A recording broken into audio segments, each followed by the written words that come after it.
Boa noite. Vamos dar continuidade ao curso de técnicas de manutenção industrial.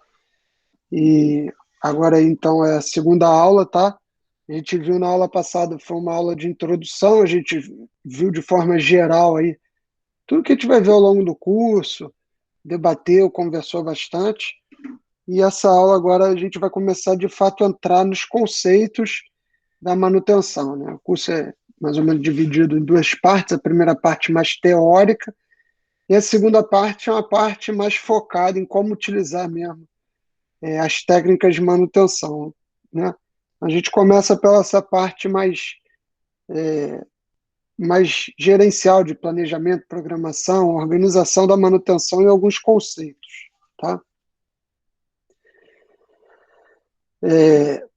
A gente viu na aula passada, então, essas figuras aqui, esse gráfico e as figuras, né? A gente tirou esse estigma, esse estereótipo de que o profissional de manutenção é aquele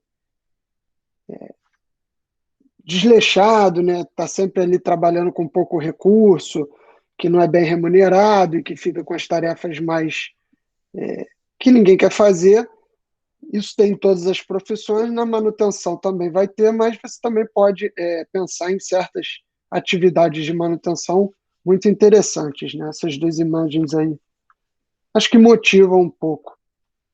E ó, vimos também que a principal causa de prejuízo aí patrimonial na indústria é por falha mecânica, né? Então a gente falou bastante sobre falhas na semana passada, viu como é que elas podem acontecer, quais são os motivos, algumas coisas, né? Vimos, dentre eles, vibrações, desgaste, acúmulo de poeira, vazamento, temperatura elevada, excesso de lubrificante, falta de lubrificantes, tudo aí, né? Estaria aqui dentro de falhas mecânicas, quanto que a gente pode ver, então, que disparada aí é o principal, né? E é por isso que a gente vai atuar e estudar na manutenção algumas técnicas e conceitos para entender isso aí. Na aula passada a gente viu também isso aqui, ó. Falamos da primeira geração, então vimos que a indústria era pouco mecanizada, né? E além dela ser pouco mecanizada, os equipamentos eram superdimensionados. Vocês devem lembrar o que que é isso, né? Ou seja, muito gasto de material, muita segurança, tentativa de segurança, na verdade, vamos dizer assim, se a segurança era propriamente atingida, mas uma tentativa de segurança. Você tinha aquele conceito de fazer uma geladeira que fosse durar décadas, né?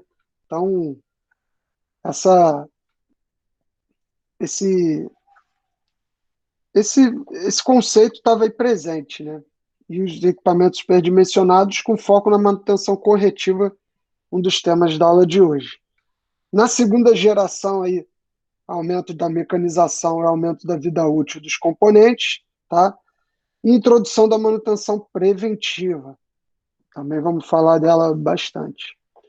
Terceira geração, avanço da mecanização, qualidade, segurança e meio ambiente. Ó, isso aqui é o famoso HSE, vamos falar deles, que é Health, Security and Environment, né? Segurança, saúde, né? Que é Health, segurança, que é Security and Environment, que é meio ambiente. E, e a manutenção preditiva, tá? A quarta geração, aí, a partir dos anos 2000, 2010, já com a conexão entre as máquinas, com o controle remoto, né, a distância, com a manutenção proativa, a gente falou disso, e vamos falar mais ainda nessa aula. Tá? Esses são os conceitos, então, principais. Ó, quando a gente vai fazer uma manutenção, ela vai estar classificada basicamente dentro desses quatro tipos de manutenção, né? Qualquer uma quase todas, né? Claro que se a gente for, não pode levar ao pé da letra, mas 99% vai estar classificado dentro dessas quatro tipos aqui de manutenção, tá? Que é a corretiva, a preventiva, a preditiva e a proativa. E a gente vai discutir essas quatro aí hoje e ver as características de cada uma delas, tá? Vamos falar também da curva PF, da curva da banheira e atribuições da manutenção e da operação, tá? Então, essas duas curvas aqui vão nos guiar e vão nos ajudar a entender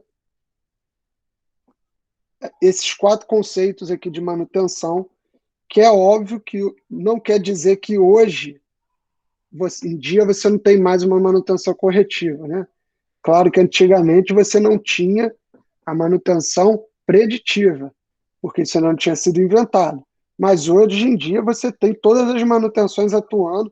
Se você pegar um carro, ele vai passar por todos os tipos de manutenção, desde a corretiva, talvez não a proativa, né? Porque não envolve muita gente, tal. De repente, se for um carro da família que um monte de gente use, talvez envolva essa manutenção proativa se todos evitarem de sentar molhado no banco, alguém se voluntariar para trocar o óleo, para levar o carro no mecânico, enfim.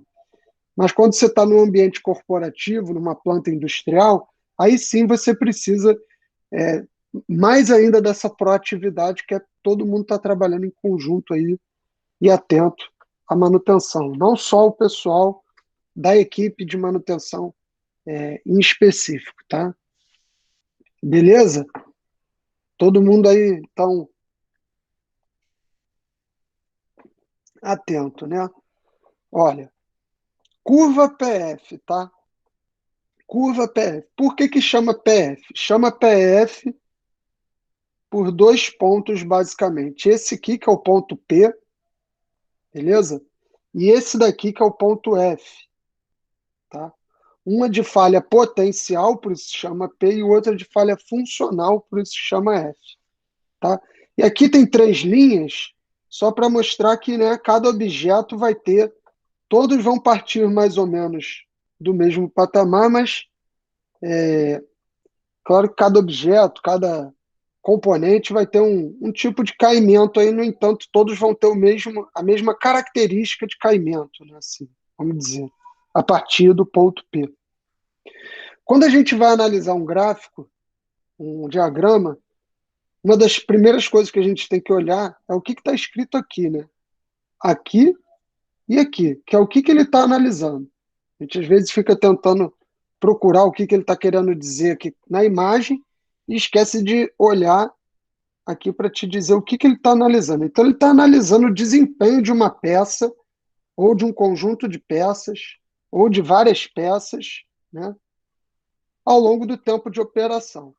Eu vou pegar uma peça e vou, né, vamos supor, uma bucha, uma guia, um rolamento, um elemento de máquina qualquer, e vou botar ele lá para trabalhar, um rolamento.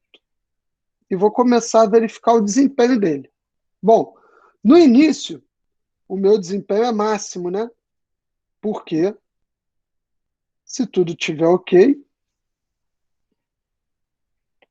o meu rolamento foi bem dimensionado, ele vai estar lá trabalhando na melhor das suas condições, desempenhando a melhor possível das suas funções e reduzindo o atrito, reduzindo o ruído, aliviando os esforços. Muito bem, né? Conforme o tempo vai passando, então você botou aquele eixo lá para girar, um rolamento, e o eixo deu 1 milhão de giros. O tempo passou, 1 mês, 2 meses, 6 meses, isso daí depende de cada peça, né? De cada classe de equipamento aí. Mas conforme o tempo passou, chegou um ponto em que este desempenho, o desempenho desse rolamento começa a ficar comprometido.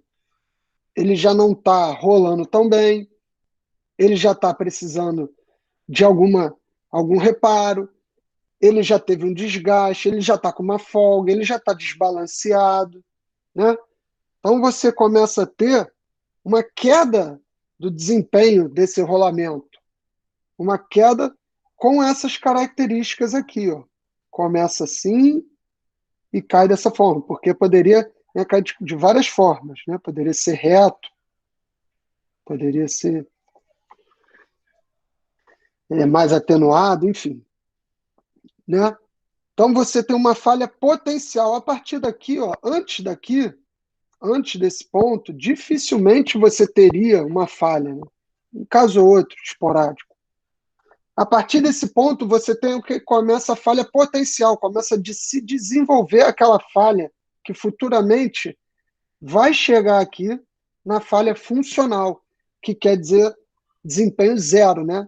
Ou seja, perdeu completamente a capacidade de executar a sua função. O rolamento partiu, o rolamento desmontou, o rolamento não serve mais, né? a, a partir do critério pré-determinado.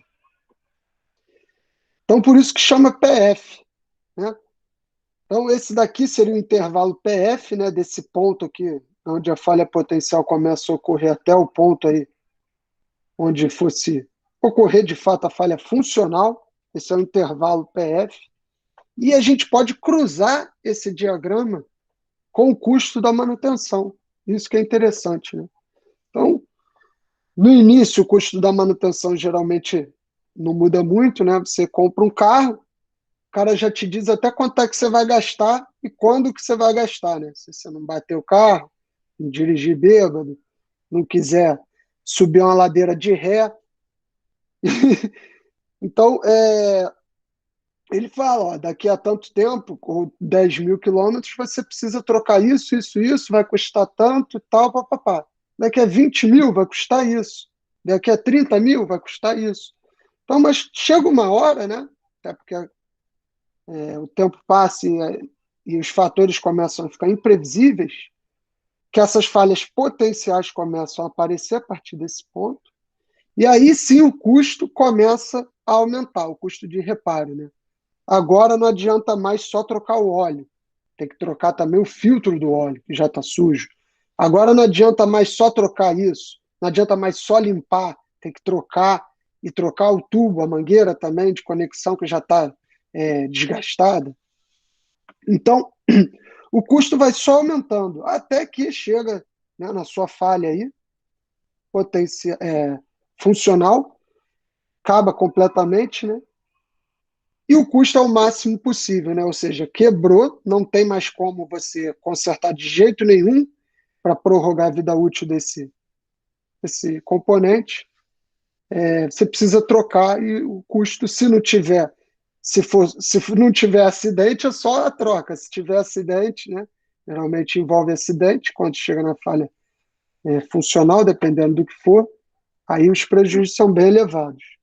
O que isso quer dizer? Isso quer dizer que é melhor você praticar a manutenção daqui para cá, né? Onde o custo ainda é menor.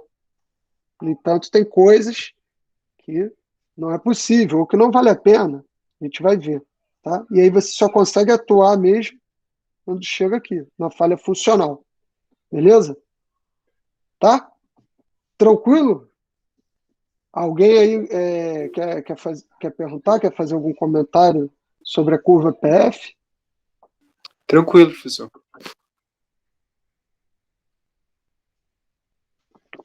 Então, show. Aí. Agora a gente vai analisar a curva da banheira, né?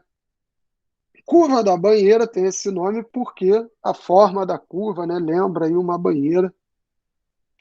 Se a gente olhar assim, né? E ela também, aí, ó, a primeira coisa que a gente tem que analisar é o que está escrito aqui e o que está escrito aqui, né? Então, essa curva que não é mais igual à curva PF, ela não analisa mais o desempenho de um componente, né? Ele analisa a quantidade de falhas de um conjunto, né? A gente vai analisar, vamos supor, 10 parafusos, né? Então, você compra lá os parafusos todos iguais.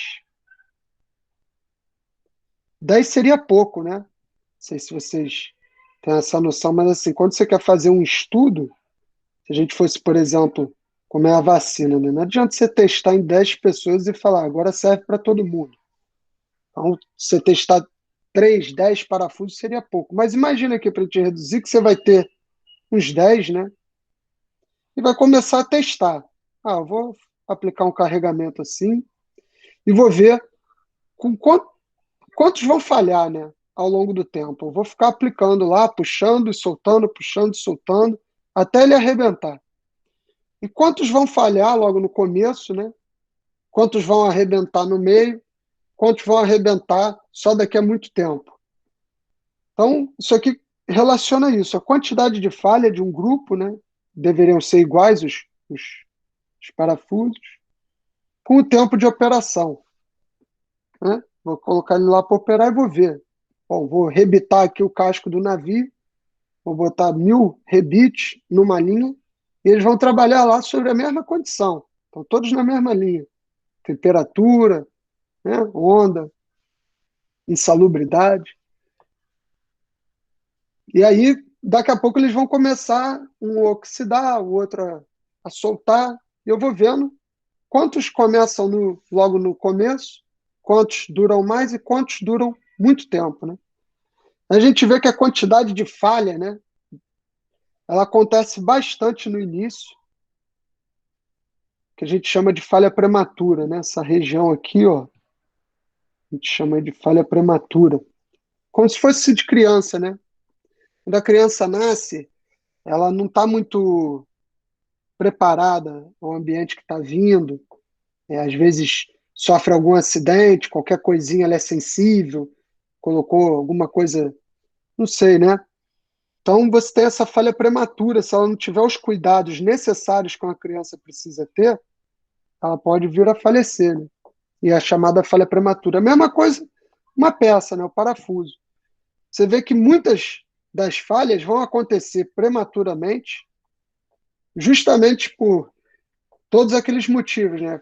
Erro de projeto, erro de operação, sobrecarga. Então, quando você compra um material novo, uma peça nova, alguma coisa nova, você ainda vai se acostumar com aquilo, como que sabe explorar direito os limites, né?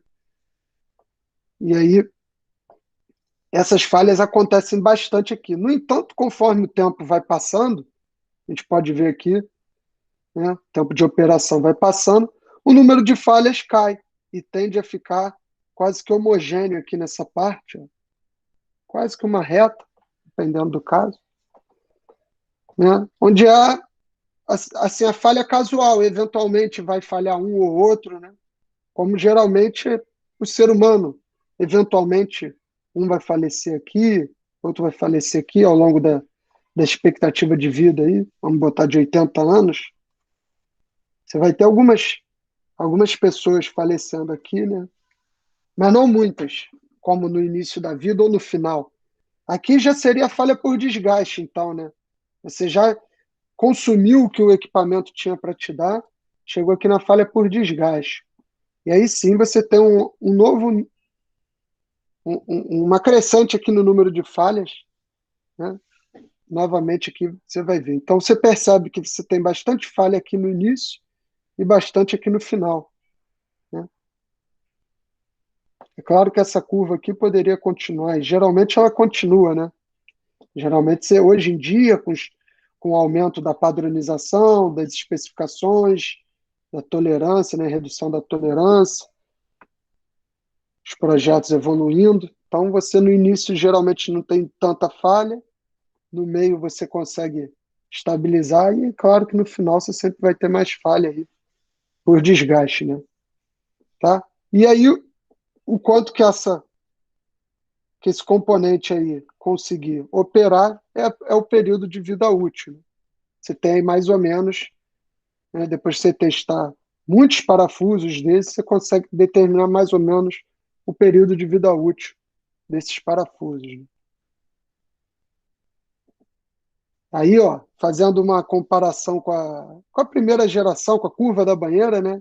Com as gerações, vocês veem que na primeira geração os equipamentos eram superdimensionados e você tinha todo eram bem robustos, né? Então você tinha praticamente o mesmo número de falhas e as falhas só aconteciam, até porque os critérios também não eram tão rigorosos, as falhas só aconteciam mesmo no final da vida útil aí, né? A segunda geração não, veio aí trazendo então a característica de banheira mesmo, né? A curva da banheira, como a gente viu aí. Aqui, né? E a terceira geração veio modificando isso e misturando, né? Mostrando que dá para você. Tem coisas que é melhor você trabalhar ou tem coisas que, na verdade, apresentam uma curva da banheira desse tipo, tem outras que apresentam assim, tem sistemas que vão ter uma falha homogênea, né? Você praticamente pode acontecer em qualquer parte do período aí de vida útil dele, você não tem muito como prever. Equipamentos que tendem a falhar bem no início, né? Ainda mais agora com esses equipamentos aí que vem, sabe-se lá de onde, né? Para não falar. Mas, enfim, os equipamentos Xing Ling, que vem lá da China, a tendência é eles quebrarem, né? Na primeira semana. Reza a lenda aí que eles quebram logo no começo e muitos não chegam nem na expectativa. Mas isso é questão de tempo e também, se você comparar o valor que você paga, é muito barato, não dava para esperar muita coisa, né? Então, tá, fica elas por elas mesmo. Acaba que você não sabe. Se é- São conceitos, né? Você vai comprar um computador que vai durar 10 anos, você vai comprar um computador que custa 1/10 do preço que dura um ano, né? E aí você compra um computador novo todo ano. Ao final de 10 anos, você gastou o mesmo dinheiro, teve 10 computadores, mas teve, né? E aí depende do que você quer, mas enfim. Beleza? Tranquilo, galera? Show de bola. Então, Show. beleza. Vou dar continuidade aí, ó. Os métodos de manutenção, né? A gente já falou aí. Então são esses 4 e a gente vai focar neles a partir de agora, tá? Manutenção corretiva. Manutenção corretiva. Não há previsão de quando pode ocorrer, né? Não há previsão de quando pode ocorrer. Ou seja, exemplos, né? Você não consegue detectar quando que vai acontecer a falha e realmente você espera ela acontecer. Pode ser o caso de uma lâmpada, pode ser um disjuntor, né? Um fusível, quer dizer, pode ser um pneu de carro. Você não vai ficar trocando o pneu do carro antes dele furar, a não ser que ele desgaste bastante, né? Mas aí também ele desgastou. Você não vai trocar ele antes de desgastar, porque não faz sentido. Então não há previsão de quando que ele vai desgastar mais ou menos, ou de quando ele vai furar, vamos dizer assim. Você espera acontecer e vai. Equipamentos de difícil acesso, né? Então você tem dificuldade de chegar lá, então você custa muito caro para acessar esse equipamento. Então você realmente às vezes espera que ele apresente alguma falha, algum defeito, para ter que ir lá e acessar. É o caso de equipamentos que funcionam dentro do corpo, como marca-passo, né? Em áreas remotas, tipo deserto, geleira, no espaço. Deixa eu ver se eu lembro de mais algum exemplo. Né? E poço de petróleo, né? Você tem uma válvula lá, você tem uma linha, né, de produção cheia de equipamentos, um monte de válvula, de coisa, muitos equipamentos aqui e tal, né? Aí você tem um problema num sensor lá embaixo, você não vai, você não vai ficar trocando, né? Você espera quando aí acusa um problema e realmente você para a linha, vai lá e faz a substituição, o reparo, troca, né? Tá? Componentes de custo elevado, então você não vai ficar trocando corriqueiramente um componente de custo elevado. Por exemplo, acredito que dentro da sua casa uma coisa que custe caro seja a televisão, o ar-condicionado. Então, você não vai trocar o tempo todo isso, ficar trocando, você vai esperar ele, né, acontecer, um defeito mesmo, e aí você troca, ou faz um reparo. E componentes de baixo custo também, se eles forem, né, o caso da lâmpada, o caso de uma caneta, por exemplo, caneta Bic. Você vê aqui os dois extremos, né? Uma caneta Bic, você espera ela acabar e joga ela fora, não faz nem a manutenção. Então, se a gente comparasse aí com a curva PF, tá? Então essa aqui é a curva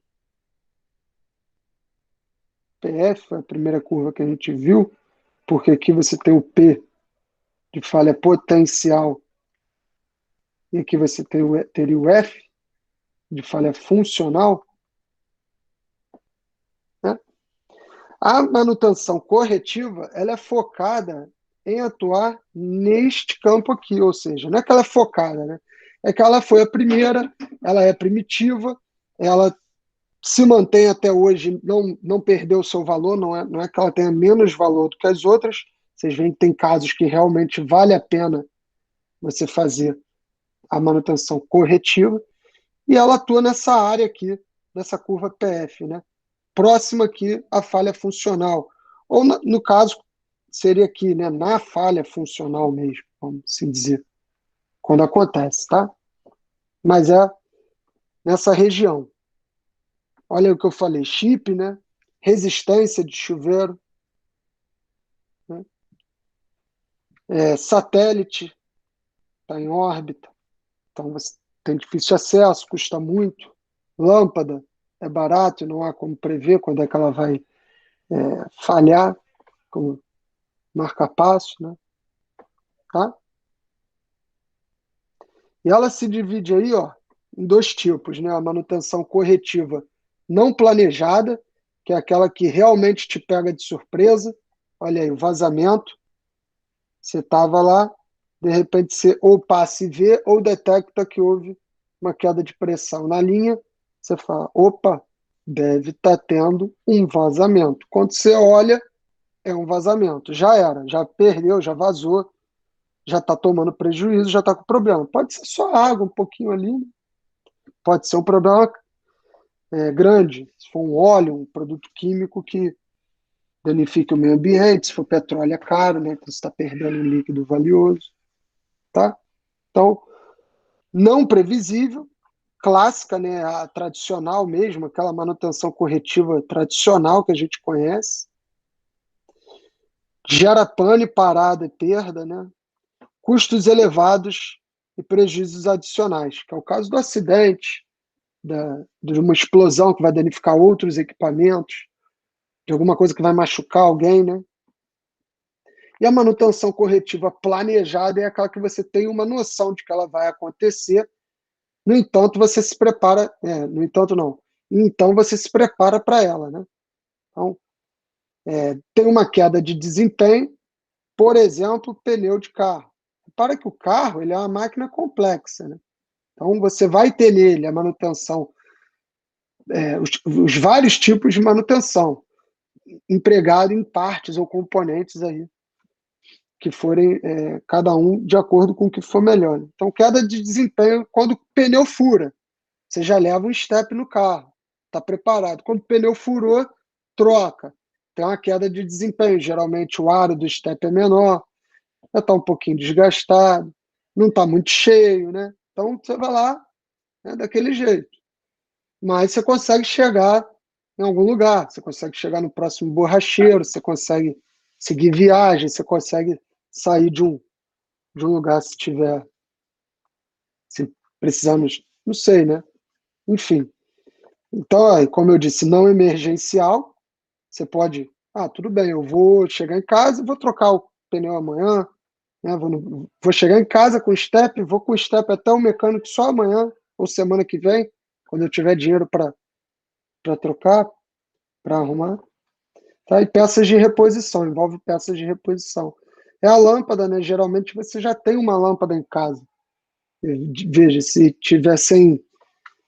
Você não vai ficar sem luz, né? Então, se falhar uma lâmpada, você vai lá e troca, não fica sem luz em casa. Por aí vai, né?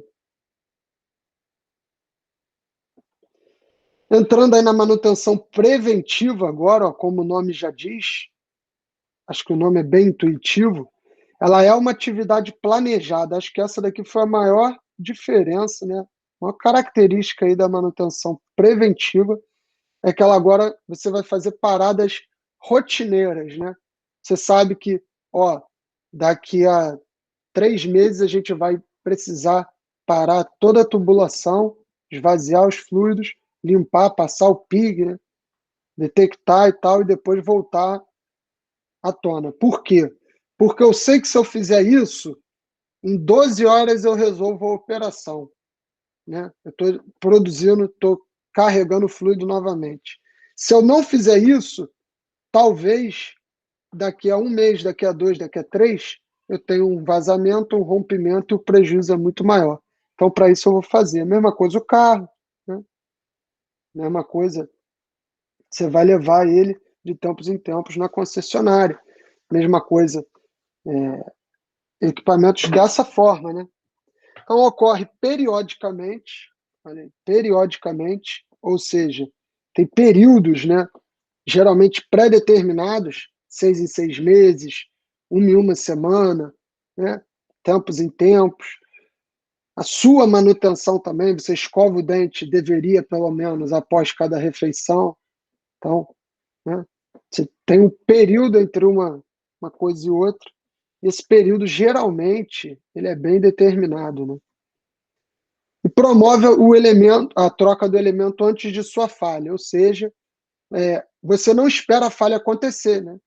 Você vai lá, já está começando a desgastar, você troca, né? É o caso de, vamos supor assim, uma panela que começou a soltar o teflon.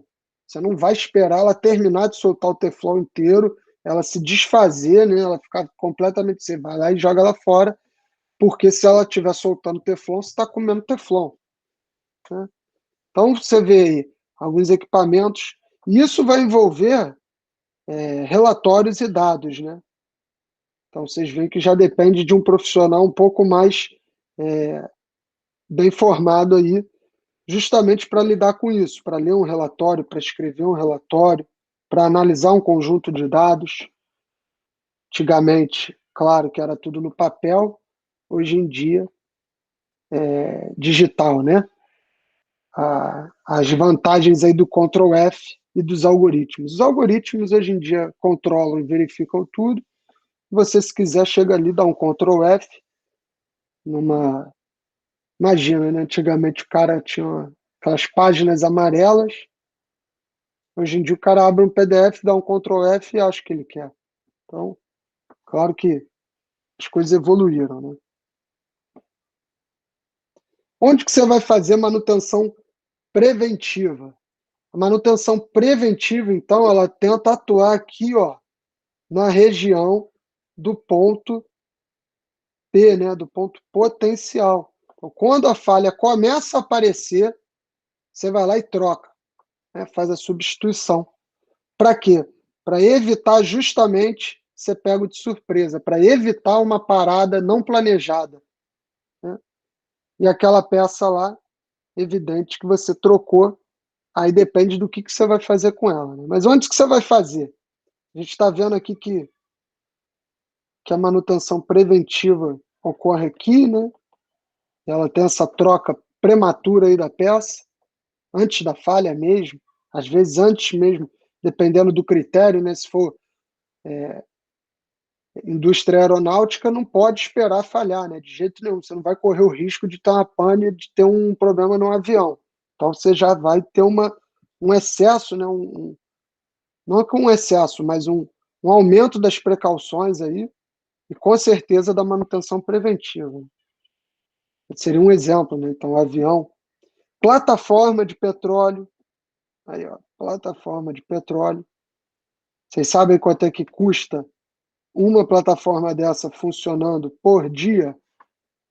Tem algumas de 1 milhão e meio milhão de dólares. Então, por dia, né? Vamos supor aí, vamos chutar que essa plataforma seja da Petrobras ou da Shell, qualquer uma dessas operadoras, elas estão pagando, né, dentre tudo que ela está investindo aí, equipamento, funcionário, tal, por dia, isso aí, 1 milhão de dólares, né?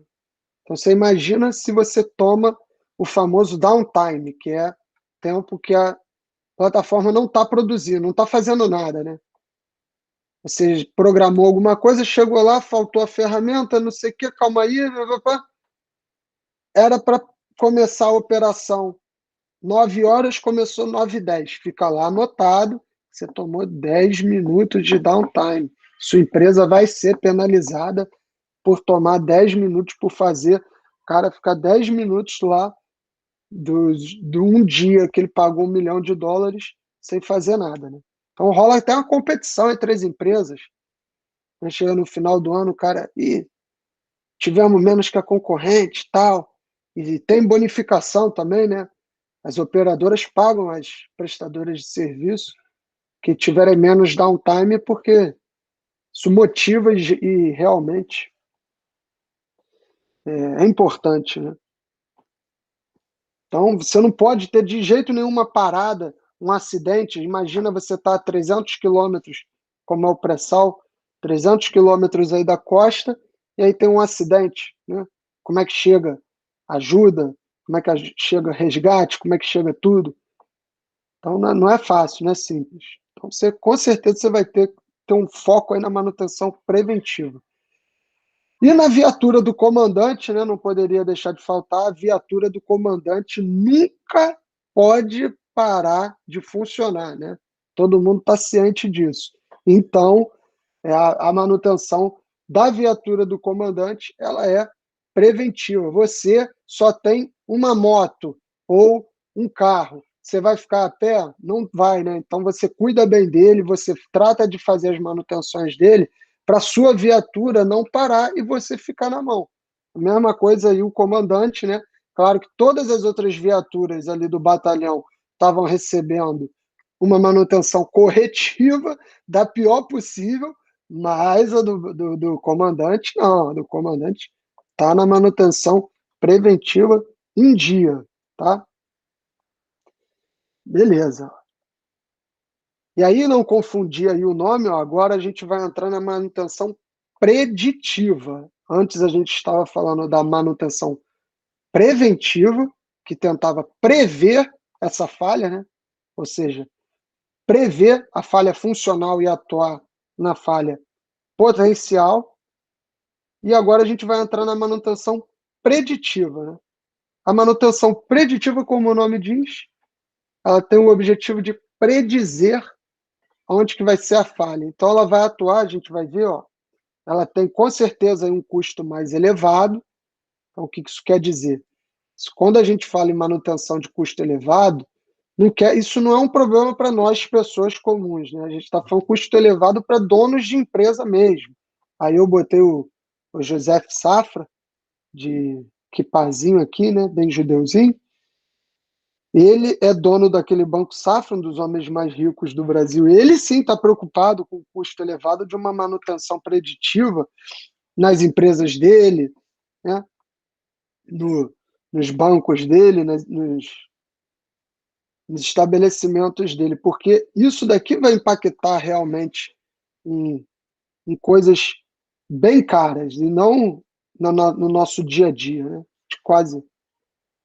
Então, isso daí, evidentemente, que vai aumentar a segurança, olha aí, você está aumentando o custo, ou seja, você está investindo muito nessa manutenção. A segurança vai aumentar e a vida útil dos equipamentos vai diminuir, porque agora você está sendo. Você está aumentando, né, vamos supor assim, o critério, está melhorando o critério de falha. Então, agora você. Não, esse equipamento aqui já está desgastado para mim, esse equipamento aqui já está próximo da falha, esse equipamento aqui já não está desempenhando, você consegue predizer com boa precisão, muito bem, aonde que esse equipamento vai começar a apresentar uma queda do desempenho, né? Então, você começou a perder o desempenho, já tem uma troca. E aí, tendo essa troca, você diminui a vida útil do objeto, né? Que é óbvio que a vida útil era maior quando você esperava ele arrebentar de vez. E o meio ambiente, né? É claro que o meio ambiente sofre com isso, tá? Nosso ex-ministro aí, Ricardo Salles, que está devendo, tá? Vai ser preso, está devendo aí, roubou madeira aí, mandou para os Estados Unidos madeira ilegal. O meio ambiente chora, né? Porque você, embora você tenha aí mais segurança, você está desperdiçando mais material, você está jogando mais óleo, você está aumentando a quantidade de consumo das coisas, né? E não é isso daí que é o objetivo, né, a tendência da nossa indústria no século XXI, apesar de que é o que a gente vem vendo, né? Mas o discurso é que tem que mudar, e vem mudando, né? Tá? E aí a gente tem esse conceito, olha aí, que a gente falou no início da aula, de HSE, que é Health, Security and Environment, né? Isso aqui, cara, é a palavra mágica que eu acho que muito, muita entrevista de emprego aí gostaria de escutar, né? Que você conhece esses conceitos, que você está de acordo com eles, que você segue, as suas atitudes são baseadas nesse parâmetro, nesse conceito de HSE, que é Health, Security and Environment. O Health é de saúde, né? O S é de Security, é segurança. E meio ambiente.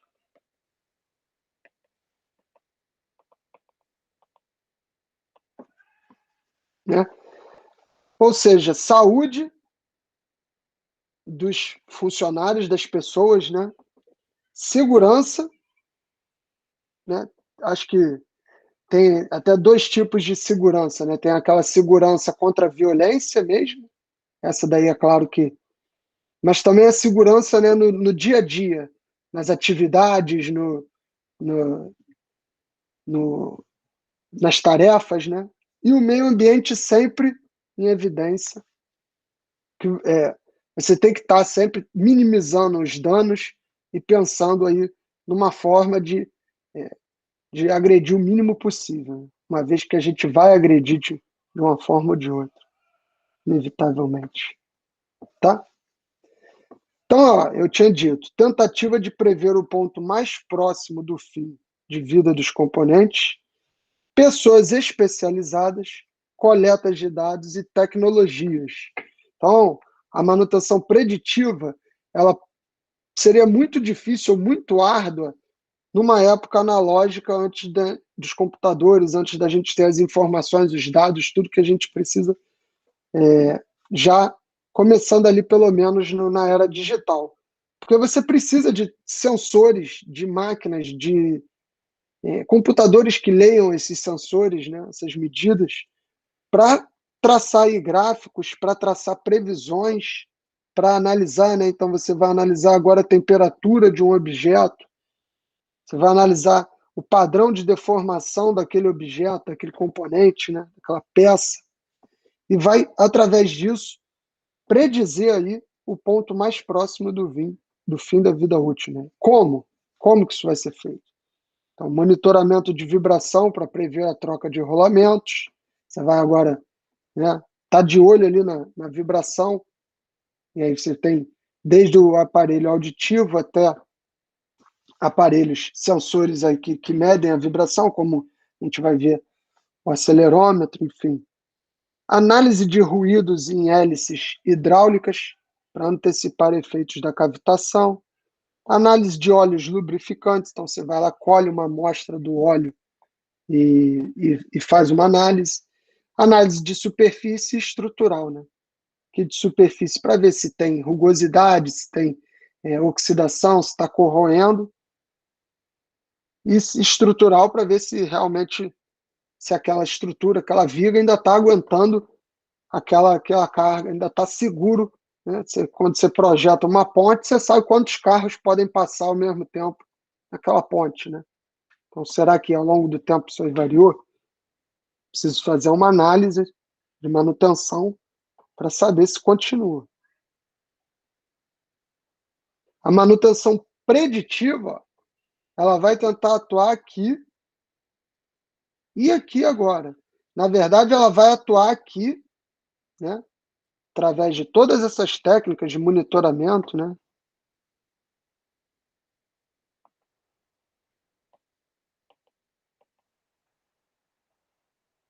que o monitoramento para dizer exatamente o ponto onde o elemento vai falhar, para saber, então, se essa curva vai cair aqui, aqui ou aqui, né? Se você pode parar aqui, ou se você pode parar aqui, deve parar aqui, ou se você realmente deve considerar a falha completa. Então, você vai usar todos esses recursos financeiros e tecnológicos aqui para conseguir chegar a pontos precisos do lado de cá, e não fazer mais essa substituição aqui perto do ponto P, né? E essa agora a substituição vai ser próxima do ponto F. Então você vai usar aí ensaios não destrutivos, como ultrassom, radiografia, né? Análise de temperatura, radiometria, termografia. Pode usar gamografia, líquidos penetrantes, partículas magnéticas, uma série de ensaios mecânicos não destrutivos, né? Porque você não destrói o componente, a peça. Você vai tirar ele, fazer um ensaio, devolver ele para a operação, se tiver tudo ok com ele, se ele puder voltar para a operação. Mas a intenção é que você não destrua o componente, esses ensaios. Certo? Para terminar, pessoal, a manutenção proativa, né? É a última aí, tá? A manutenção proativa tem a característica de substituir a filosofia de uma manutenção de falha reativa por um foco na falha proativa, ou seja, agora você vai atuar em todo o campo desse diagrama, né? Você vai ter gente atuando em todos eles.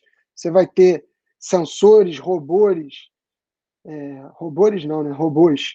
Você vai ter algoritmos analisando todos esses pontos aqui, acompanhando, né? Você vai ter pessoas que não só da equipe de manutenção trabalhando para manter e aumentar a vida útil do componente. Você vai motivar a sua equipe e todo mundo para que todo mundo esteja inserido num contexto de manutenção de HSE, né? Porque não adianta, por exemplo, eu estar todo equipado aqui e o companheiro do lado causar uma explosão, né? Eu vou me ferir também. Então, ele também tem que estar por dentro. Você vai, então, ter esse foco nas empresas de disseminar essa ideia de que todos são, além do pessoal, claro, de manutenção, todos estão inseridos nessa tarefa de manter e zelar pelos componentes e pela linha de produção. Então, ao contrário da manutenção preventiva, preditiva, a manutenção proativa cria ações de modo a identificar a causa raiz da falha e não apenas os sintomas, né? Então, quando a gente está falando de tecnologia, de máquina, de economia, né, coisas que estão ligadas assim, não tem tarô, não tem signo e não tem guru que vai fazer, que vai prever onde que vai ser a falha, né? Seria muito bom se a gente pudesse jogar aqui uma carta e ver, essa máquina aqui está quase falhando, né? Ó, pelo signo dela aqui, ela foi criada no mês tal, eu acho que ela vai ter problema com temperatura, porque, né? Vai ver lá. Então, isso aí seria muito bom. Nessas horas não aparece nenhum, né? Não tem um guru para vir dizer quando que a gente tem que parar toda a linha de tubulação aí, todo o carregamento aí de fluido aí, para fazer a manutenção. São técnicas de engenharia, né? Equipamentos tecnológicos, sensores que vão fazer isso, e a proatividade do grupo, né? Da equipe, fazendo com que a vida útil e a manutenção seja menos árdua, mais fácil e menos custosa aí, para todos.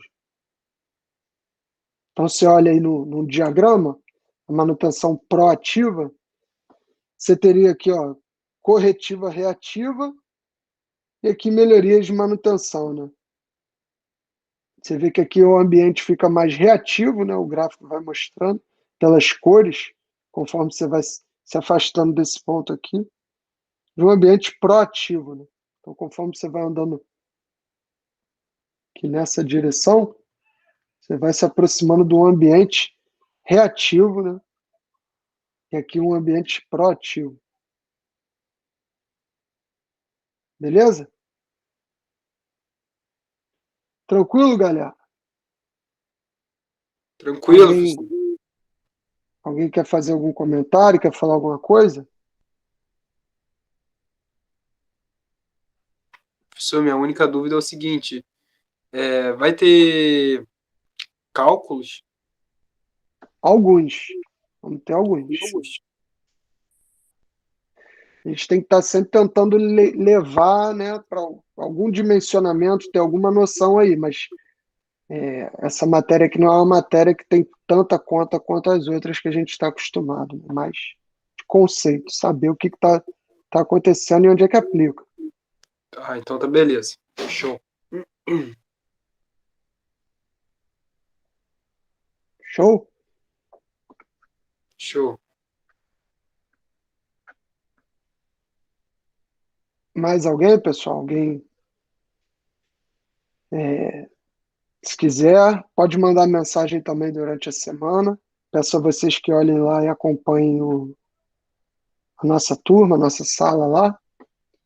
E boa semana aí para todos, então, tá? Vou encerrar aqui. Valeu, professor. Boa noite aí. Obrigado, professor. Boa noite. Boa aula. Alô, gente. Obrigado. Um abraço. Tchau, tchau. Fiquem bem. Um abraço. Obrigado. Boa Boa noite. noite, professor. Boa noite, galera. Boa noite a todos. Boa noite aí.